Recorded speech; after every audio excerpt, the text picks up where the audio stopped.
Digital Movie Production 3, the particular level and the advancement to peace and justice. In life, peace and justice is achieved through morality. If an individual can constantly and consistently make morally conscious decisions and choices, then this individual can lead a peaceful and just life. An example of a morally conscious decision lies in the story of Kainu told in class.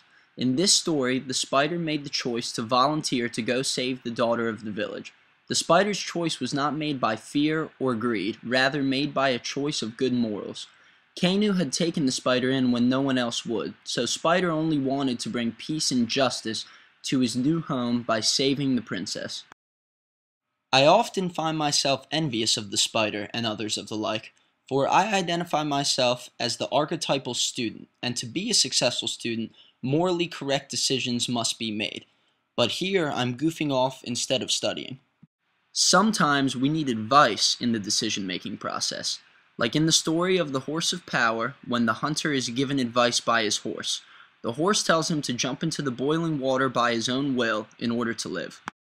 Luckily, I have my older sister to be my nurturing figure, and to give me advice. My sister is a symbol of peace in my life. Likewise, I have my father to give me advice in my life as well, and to even serve as the hand of justice. Sometimes I must be reprimanded when my choices sway from good morals. However, my family cannot take responsibility for my actions and decisions as a student for the rest of my life. So what am I to do when faced with a choice all my own? Just like Epaminondas, I cannot always rely on my mother and family to teach me the error of my ways after the fact. So once more, how do I make moral decisions to become a successful student and reach my goal of joining the graduate community? I found one answer to my question in the Water of Life story told in class. When the youngest prince stopped to talk to the peasant at the bottom of the mountain, the youngest prince did not look down upon and ignore the old man like his two older brothers did. Instead, the young prince took the advice from the man and in turn reached the water of life.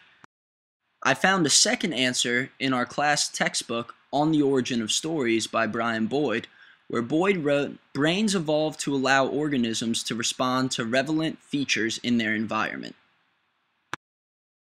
I interpreted these two answers to come to the conclusion that if I make unselfish choices while always considering others' well-being first, and then if I trust myself in these decisions, then I will build myself a character consisting of good morals, peace, and justice, all while reaching my goals.